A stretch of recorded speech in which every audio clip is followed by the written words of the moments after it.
Yang terhormat Koordinator Inisiatif Digital Sektor Strategi 1 Kominfo Bapak Wijayanto. Yang kami hormati Koordinator Substansi Kebijakan dan Program Kementan Ibu Rani Mulyarajin. Yang kami hormati Kepala Dinas Pertanian dan Peternakan Kabupaten Lombok Tengah Bapak Laul Iskandar. Yang kami hormati Bapak Bayudi Aprien selaku Pakar Pertanian. Yang kami hormati Kepala Desa Bina Bandung Bapak Rafiatul Liwaudin, dan tentu seluruh hadirin yang berbahagia. Selamat datang kami ucapkan dalam kegiatan sosialisasi implementasi teknologi digitalisasi pertanian yang diselenggarakan hari ini Selasa 15 Juni 2021 bertempat di Bina Bandung, Lombok Tengah, Nusa Tenggara Barat. Pertama, marilah kita sama-sama memanjatkan puji syukur kepada Allah Subhanahu wa Ta'ala, Tuhan Yang Maha Esa, karena atas selalu limpahan taufik serta hidayahnya kepada kita sekalian, sehingga pada hari-hari yang cerah dan berbahagia ini kita bisa hadir bersama di tempat ini dalam keadaan sehat walafiat, dalam rangka kita akan sama-sama mengikuti dan melaksanakan acara sosialisasi gerakan petani digital, pemanfaatan teknologi digital untuk sejahterakan petani Indonesia. Ngomong sebelumnya mungkin saya akan tanya, karena ketika kita bicara tentang digital, petani yang harapkan adalah petani yang tentu saja mudah-mudahan yang hadir ini HP-nya bagus nggak ya? Android rata-rata, tolong. Saya tanya dulu ini sebelum saya bicara. Ada yang berubah. Bisa diangkat handphonenya, saya melihat dulu karena kita bicara digital. Bagus. Ini Android kayaknya. Tapi hanya satu yang punya Android, yang lain belum. Oh belum ya, baik. Ya ya.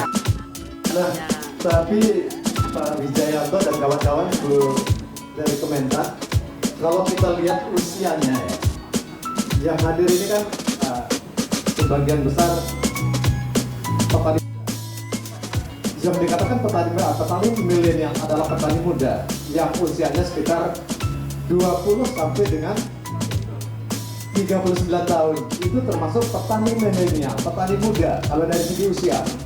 Tapi yang dikatakan petani milenial itu tidak hanya muda dari segi usia, tapi petani yang usianya lebih, ketika cara berpikirnya milenial itu juga bisa dikategorikan sebagai petani milenial.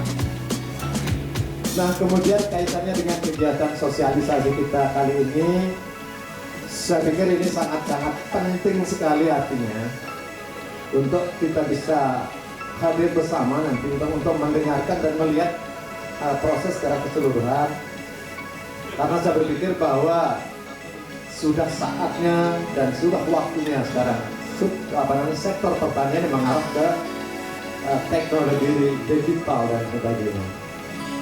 Kemudian dalam kesempatan ini Pak Wijayanto, saya atas nama pemerintah Kabupaten Lombok Tengah mengucapkan terima kasih dan penghargaan yang setinggi-tingginya kepada bapak-bapak dari Kominfo dan ibu dari Kementerian Pertanian Indonesia yang sudah hadir bersama dan mempercayakan uji coba ini dilaksanakan di salah satu kecamatan kita, mewakili Kabupaten Lombok Tengah.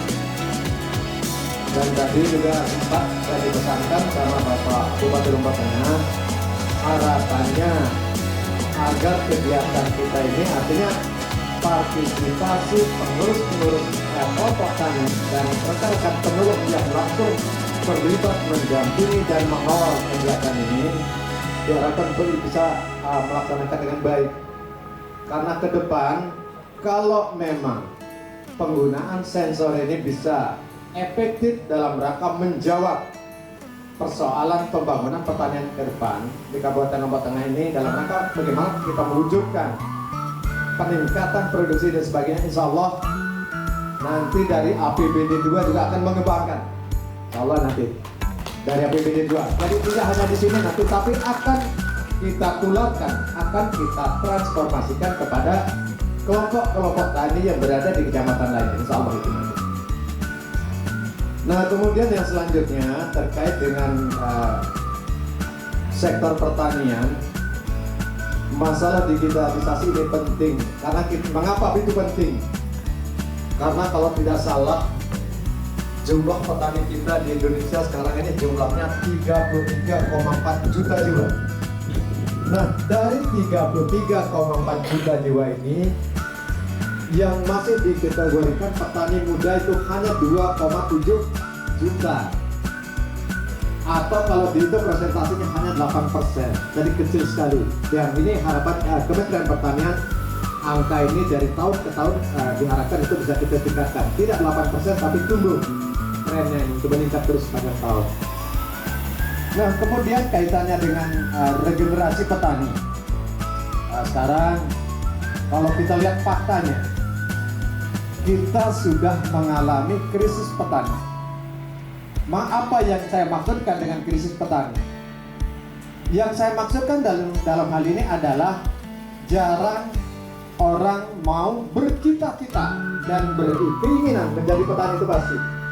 Sekarang saya tanya, nggak tahu kalau Ibu dari Kementan itu apakah putra-putrinya beliau ini ada nggak yang bercita-cita jadi petani? Saya juga tidak tahu. Ada Bu ya? Tidak ada. Nah, maksud saya ini, kalau kita bertanya sekarang ya, kalau kita bertanya kepada anak-anak kita di rumah, siapa sebenarnya yang yang mau menjadi petani? Pasti jawabannya tidak ada. Yang mereka harapkan adalah menjadi profesi yang lain. Nah, misalnya jadi dokter, jadi pak polisi seperti yang di luar, jadi tentara dan sebagainya.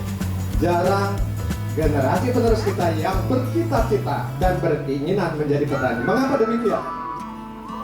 Karena menjadi petani, kalau petani dulu itu sudah miskin, sudah dianggap juga mohon maaf ini, ada menganggap bodoh, ada kumal, lusuh dan sebagainya. Itu anggapannya dulu tentang petani itu, sehingga pekerjaan menjadi petani itu dianggap tidak menarik. Nah, tugas kita bersama sekarang, terutama di seluruh jajaran pertanian, adalah bagaimana kita mampu ciptakan agar menjadi petani ini punya daya tarik yang luar biasa. Ini tugas kita. Nah, petani seperti apa yang diharapkan ke depan? Petani yang ideal yang diharapkan ke depan adalah petani-petani muda, petani-petani milenial yang sudah dalam kesehariannya tentu saja memanfaatkan teknologi digital. Itu yang sangat diharapkan ke depan. Nah, kemudian yang menjadi mimpi kita bersama terkait dengan sektor pertanian ke depan adalah bagaimana kita mampu mewujudkan pertanian yang maju, pertanian yang modern, pertanian yang mandiri. Nah, itu harapan kita ke depan yang harus kita wujudkan. Nah, kaitannya dengan pertanian yang modern adalah bagaimana mulai dari on-farm-nya ya, dari teknik budidayanya sampai dengan on-farm-nya, sampai dengan dari hulu ke hilir, itu kita sudah mulai mengenal modernisasi pertanian, artinya menggunakan alat. Sekarang kalau dulu misalnya, kalau dulu pengolahan tanah kita mungkin pakai sapi dulu, saya ingat. Nenggale, lamun bahasa kita, makin nenggale ini tradisi. Jadi tujuan kita hari ini adalah pertama kita menganggap bahwa begitu pentingnya kaitannya dengan teknologi digital, termasuk kaitannya dengan alat ini. Alat ini mampu merekam bagaimana tingkat ketersediaan usaha tanah, bagaimana kondisi kelembaban. Karena mungkin Pak Profesor itu tahu persis, secara teoritis sifat fisik kimia dan tanah dalam menunjukkan juga berbeda. Nah, mungkin itu anunya. Nah, sehingga alat ini nanti kalau memang sudah diterapkan mampu memberikan gambaran dan informasi tentang berbagai hal kaitannya dengan ketersediaan unsur hara tanah misalnya. Apalagi dalam situasi sekarang pupuk sedang mengalami kelangkaan, subsidi kita menjadi terbatas dan sebagainya. Artinya mungkin harapannya dengan menggunakan alat ini kita mampu diajari bagaimana teknik pemupukan yang efisien, yang tepat sesuai dengan kebutuhan tanaman dan sesuai dengan unsur hara yang tersedia di dalam tanah dan sebagainya. Nah, kemudian selanjutnya kaitannya dengan kelembaban. Artinya kapan tanaman kita membutuhkan air yang tidak berlimpah, sehingga mungkin di daerah kita ini sumber air bisa air ini mengalir dari hulu ke hilir hingga saudara-saudara kita, sahabat-sahabat kita berada di hilir bisa memanfaatkan air secara optimal dan sebagainya. Nah, kemudian pentingnya teknologi digital kaitannya dengan pembangunan pertanian adalah kita bisa mendapatkan berbagai informasi kaitannya dengan teknik budidaya. Jadi gampang sekali sekarang, tinggal mengakses apa yang kita cari di handphone kita bisa. Termasuk kaitannya bagaimana teknik budidaya komoditas pertanian dalam arti luas. Kemudian yang penting sekali adalah kaitannya dengan informasi pasar. Harapan kita agar para petani selaku pelaku utama dan pelaku usaha, selaku produsen ini bisa mengakses pasar, tidak melalui perantara, tidak melalui pedagang pengumpul, tapi langsung ke pasar-pasar atau ke buyer dan lain sebagainya. Kira-kira itu pentingnya teknologi digital di bidang pertanian, dan insya Allah nanti juga akan berkembang dengan baik. Kemudian Ibu dari Kementan dengan pelaksanaan Pestrata ini sekarang ini di 12 kecamatan, saya pikir ini langkah awal dari Kementerian Pertanian dalam rangka menata dan mengoptimalkan kembali fungsi BPP sebagai sumber informasi dan sumber data. Baik Bapak Ibu hadirin sekalian yang kami hormati, mungkin itu pengantar singkat yang perlu dan dapat saya sampaikan dalam kesempatan ini karena waktunya terbatas sekali. Dan sesuai dengan yang permintaan tadi, saya berharap kepada bapak-bapak peserta untuk mengikuti kegiatan ini dengan baik, karena penting sekali artinya, karena sulit sekali kita bisa mendapatkan kesempatan untuk ditempati sebagai lokasi uji coba seperti ini. Harapan saya mungkin dalam pelaksanaan kegiatan ini mudah-mudahan akan muncul petani-petani milenial dari kecamatan Perigerate khususnya desa Bulubandi ke depan. Untuk itu, sesuai dengan permintaan, mari kita buka bersama acara sosialisasi ini dengan sama-sama membaca kalimat basmalah. Bismillahirrahmanirrahim. Wabillahi taufiq wal hidayah. Wassalamualaikum warahmatullahi wabarakatuh. Untuk selanjutnya penyampaian materi itu esensi dari gerakan. Gerakan itu ada tujuan, ada tahapannya, dan juga kesamaan tujuan dan bapak dan ibu sekalian. Kalau misalnya kami semua bergerak sana kemari, tapi bapak ibunya tidak ingin melaksanakan, saya tidak akan. Itu mudah-mudahan dengan kegiatan ini bisa digunakan ini bisa mengembangkan gerakan petani digital tadi di pasar ini dengan jalan makanya 3 transformasi digital yang kita lakukan ini harus berjalan bersama-sama. Saya anggota kelompok tani dari Harapan Jaya untuk Kampung Timur Desa Bulubandi. Kemudian yang mau saya tanyakan di sini adalah data kami para petani adalah penyakit. Karena kami didampingi oleh Bapak Ibu Petani. Di sini sementara khususnya di tempat saya, di lahan saya, beberapa kali panen itu oleh PDN-nya dibilang itu jamburan. Penyakitnya jamur. Nah, kali ini tuntas ya. Nah, pada musim tanam berikutnya lagi dia seperti itu. Apakah itu ada kaitannya dengan unsur hara tanah sehingga penyakit itu senang sekali di tempat saya gitu. Berbeda lagi dengan titik yang lainnya lagi. Saya rasa di tempat ini gitu beberapa kali musim panen itu aja penyakitnya seperti itu. Nah itu saja, mungkin ada aplikasi nanti yang kalau ini penyakitnya seperti ini jadi obatnya begini. Nah, dari rumah kita bisa pantau, tinggal masuk ke toko beli obat, kita aplikasikan. Itu saja pertanyaan dari saya, lebih kurangnya mohon maaf. Wassalamualaikum warahmatullahi wabarakatuh. Assalamualaikum warahmatullahi wabarakatuh. Dan dari kelompok tani Harapan Jaya, di sini kami menyampaikan Bu Hari. Jadi di sini saya sampaikan keadaan petani pada saat ini, yang mana kita akan diajak kepada petani milenial yang harus menggunakan digital. Sementara di saat ini yang dirasakan pertama masalah pupuk, karena pupuk yang subsidi ini dari ketua kelompok berubah-ubah, jatah yang diberikan ada 1 kintal dalam 1 hektar, ternyata pupuk subsidi ini dijual bebas dan harga melangit. Biasa di kelompok tani kita beli harga 125 sekarang atau 250 sekintal. Di lapangan kita bisa beli sampai 500, 450 itu pupuk subsidi. Kalau zaman Orde Baru dulu ini karena perbandingan kan gitu. Kalau ada yang menjual pupuk subsidi di luar standar udah kena tahanan, ditangkap polisi tentara. Sekarang dari kelompok ini kalau mau beli pupuk dengan harga mahal ada walaupun bersubsidi. Ini kenyataan di lapangan, Pak. Nah, sekarang kita diajak menjadi petani digital yang nantinya akan memberikan dampak positif terhadap kebutuhan tanaman kita.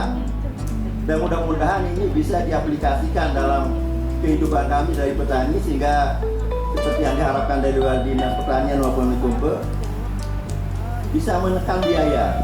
Karena yang dirasakan petani sekarang tingginya biaya dan nilai jual yang sangat rendah. Contoh waktu musim panen bisa sampai 350 per kuintal. Sekarang padi turun.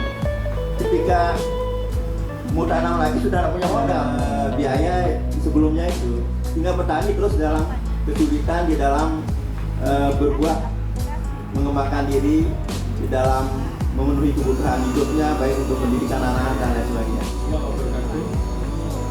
Nama saya Murdani dari kelompok tani Tunasari Tunang Seksualnya. Terima kasih atas kesempatan dan hari ini bisa ikut bersama-sama anggota kelompok untuk hadir dalam sosialisasi gerakan petani digital. Kelompok Tani Tunasari hari ini sudah sebenarnya mengarah ke digital, tapi memang kita sedang mendesain website kelompok tani. Tapi alangkah bagus misalnya kalau ada aplikasi yang disiapkan terutama oleh Kominfo bekerjasama dengan Kementerian Pertanian. Kelompok Tani Tunasari hari ini misalnya dalam bulan ini itu dapat orderan pupuk kompos itu hampir 120 ton dan sudah selesai kita kirim ke berbagai tempat termasuk permintaan dari BPDP Pertanian di provinsi, Pak. Kemudian yang kedua pestisida nabati itu hampir 2.500 liter di BPTP, kemudian di Kabupaten Bima itu saat ini untuk pertanian bawang putih dan bawang merah itu ada pesanan sekitar 1.200 liter. Tetapi memang dari klinik PHP ya? Ya. Kemudian karena di kelompok Tani Tunasari ada klinik, kita kesulitan memang memasarkan ini, termasuk juga mensosialisasikan manfaat dari pupuk organik yang kita pakai, dan itu sudah double ya. Samping kompos ada trikonya, Pak. Ya, jadi triko kompos namanya, dan alhamdulillah di petani kami itu 40% musim tanam ini memanfaatkan pupuk itu, dan kita jual sangat murah, 150.000 satu kuintal, dan itu bisa sangat drastis mengurangi ketergantungan pupuk kimia, dan di tengah kesulitan ini jadi solusi mudah-mudahan. Tapi hal lain yang kita rasakan juga kesulitan pemasaran. Tentu dengan gerakan petani digital ini kita berharap ini ada bimbingan sekaligus pembinaan, dan kita berharap ada misalnya desa petani digital di Desa Bilebante ini yang akan kemudian menjadi muara dari produk-produk petani kami. Begitu, Bu. Terima kasih. Baik, mungkin dari Pak Kadis Pertanian dulu. Silakan Pak Kadis. Terima kasih atas kesempatan ini. Jadi ada 3 peserta yang merespon. Jadi pertama terima kasih sekali dan bangga. Jadi kalau kita lihat sekarang anggota kelompok tani itu mewakili gender sudah berani angkat bicara dan baik. Tepuk tangan untuk Ibu Anita ya. Tepuk tangan. Nah, kemudian dari 3 persoalan yang disampaikan oleh moderator tadi dan kita dengarkan bersama, saya pikir jawaban terakhir tetap lari ke teknologi digital. Karena teknologi dalam hal ini sensor yang akan dipasang di 5 titik itu sepertinya mampu merekam, mereport yang melaporkan tidak hanya kaitannya dengan kesuburan tanah, tapi kaitannya dengan kondisi tanaman. Yang saya maksudkan dalam areal satu hamparan itu kalau memang secara vegetatif tanamannya ada yang mengalami serangan hama penyakit, bisa juga difoto dan dilaporkan, kan begitu Pak? Bisa kan seperti itu mungkin? Nah itu kemungkinan. Jadi dengan uji coba sensor yang sekarang ini, informasi tentang penyakit itu mampu direkam, kemudian untuk kita pikirkan bersama apa yang efektif, yang tepat untuk mencegah dan pengendaliannya. Di samping itu juga tetap memperhatikan hal-hal secara teknis. Artinya memang menteri kita mengharapkan IP 400. Jadi dalam satu lahan kita berusaha untuk menanam padi bukan 3 kali tapi 4 kali, itu harapan menteri kita. Nah cuma di satu sisi akan bertentangan dengan kaitannya dengan tadi. Kalau itu kita lakukan terus, cycle life ya, siklus hidupnya hama penyakit itu tidak bisa terputuskan. Nah ini kira-kira mungkin nanti Ibu yang bahas ini. Dari Pak Menteri mau di IP 400, tapi ketika itu kita terapkan, lakukan juga konsekuensinya kaitannya dengan serangan hama penyakit dan sebagainya. Mungkin itu nantinya. Tapi kalau secara khusus di sini juga ada teman kita, ada POP kita juga hadir kalau memang nanti detail seperti itu. Nah kemudian yang kedua kaitannya dengan pupuk yang langka, pupuk yang mahal, pupuk yang sulit kita dapatkan sekarang. Nah tapi mungkin perlu berikan gambaran umum kaitannya dengan bagaimana sih pertanian kita di Kabupaten Bogor. Secara produksi, kalau kita lihat tren angkanya, peningkatannya dari tahun 2019-20 kemudian turun ke bawah, itu angkanya naik 3,55%. Nah sekarang, sekalipun situasi pupuk langka, nah itu membuktikan bahwa kebiasaan kita memupuk dengan cara-cara yang sudah itu perlu kita perbaiki. Nah kalau tidak salah hasil penelitian BPTP NTB, bagian ada zonasinya, ada wilayahannya. Bagian selatan berbeda kebutuhan ureanya dibandingkan dengan bagian utara. Dan itu tidak katanya, itu hasil riset, hasil penelitian dan sebagainya. Nah kemudian kaitannya dengan teknologi digital sekarang, alat yang dipasang ini mampu merekam ketersediaan unsur hara di dalam tanah. Artinya kalau kita mau menanam padi, unsur apa sih saja yang dibutuhkan di situ? Ya ureanya berapa, SP-nya berapa, ZA-nya berapa, dan lain sebagainya. Itu terbaca sehingga pupuk yang kita berikan sesuai dengan unsur hara yang diserap, yang diambil kembali teorinya, bukan berlebihan. Nah kemudian yang perlu kita mengerti sekarang, kebiasaan petani kita di dalam memupuk padukan. Nah sehingga solusinya saat harga pupuk melimpah dan harga murah, kita itu tidak merasa memupuk kalau tidak genggaman kita sampai penuh baru nyebar gini. Tapi yang terjadi sekarang kan beda, pupuk kita semakin terbatas dan sebagainya. Nah itu kondisinya. Kemudian mengapa dia langka dan sebagainya? Saya yakin bapak-bapak kemarin mengajukan ERDKK yang sudah diverifikasi oleh teman-teman kami di UPT Kecamatan. Nah itu ternyata jumlah pupuk yang diajukan di ERDKK tidak sesuai dengan jatah yang diberikan itu. Artinya lebih kecil yang dipenuhi daripada yang diajukan sekarang. Dalam rangka kita bisa mewujudkan pertanian yang berkelanjutan. Nah, tadi sudah disampaikan, inilah koordinasi kelompok tani A, kelompok tani B, kelompok tani C. Tadi saya sangat bangga, saya sangat luar biasa kepada Pak Buhari atau Pak Murdani tadi, Pak Murdani ya. Pak Murdani sudah bisa membuat pupuk organik cair, dan itu saya pikir cukup efektif. Nah kemarin kalau tidak salah Bu BPT kita sudah menguji di lab produk pupuk cair yang dibuat oleh kelompok tani kita yang di sini, kelompok tani siram ya, siram atau tiram ya, kelompok tani siram. Itu hasil produk petani itu sedang kita uji untuk mengetahui kandungan yang sebenarnya. Nah, itu sehingga nanti kalau kita kalau produk itu kita pasarkan, kita menjual, karena itu persoalan orang yakin bahwa itu sudah sesuai dengan komposisinya.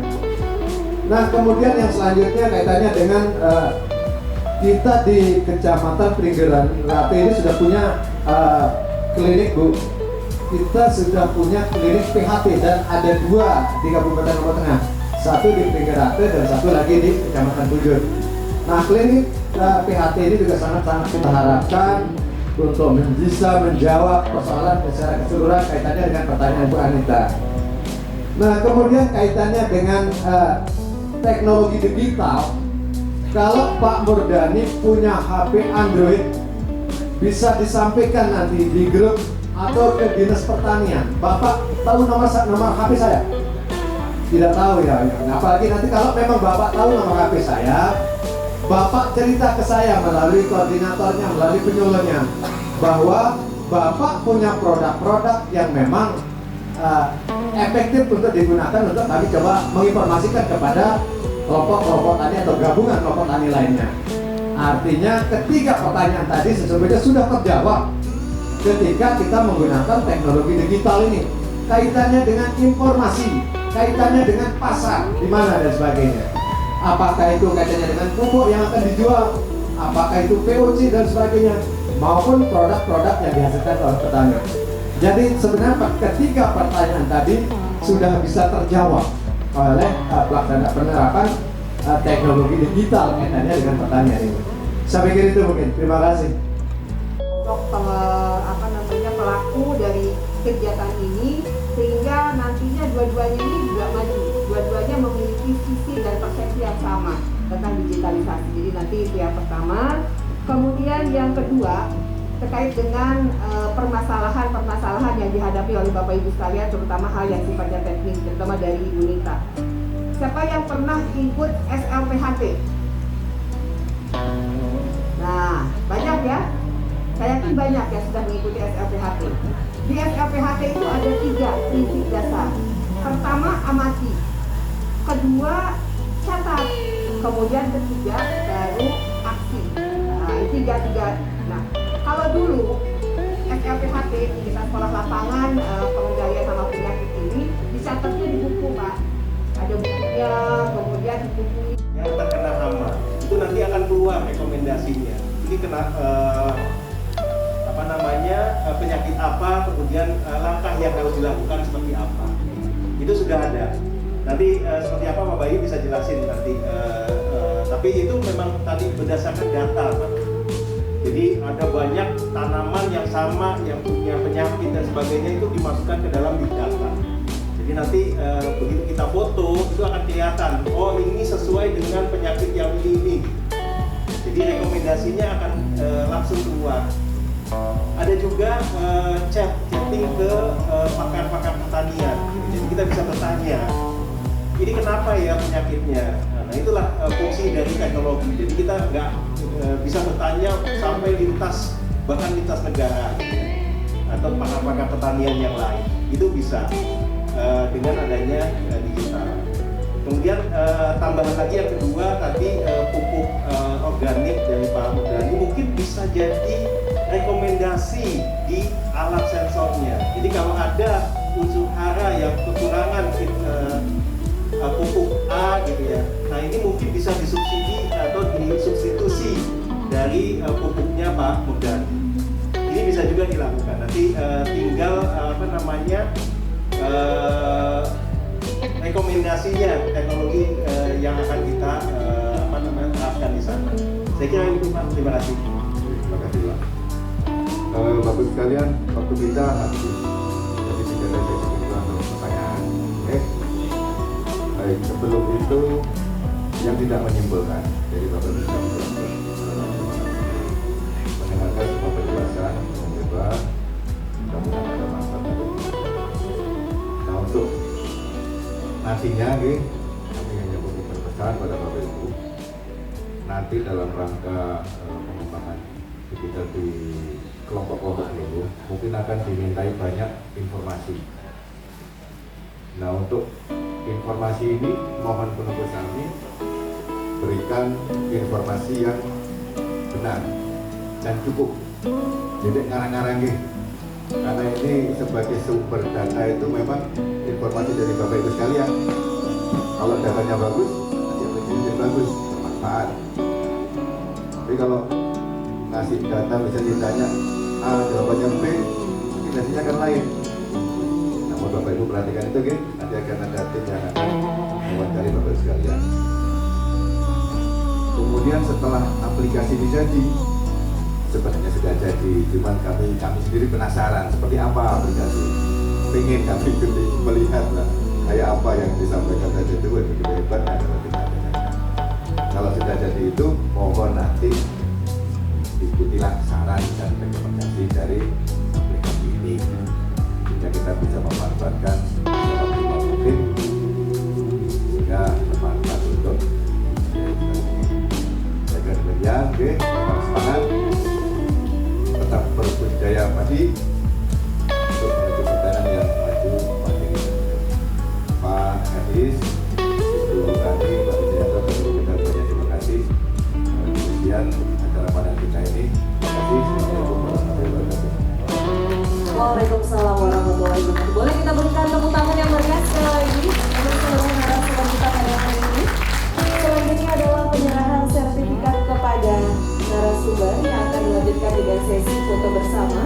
Dan kami undang kepada Bapak Bayu Dwi Aprien yang nanti juga akan menjadi narasumber untuk sesi selanjutnya untuk dapat bergabung bersama kami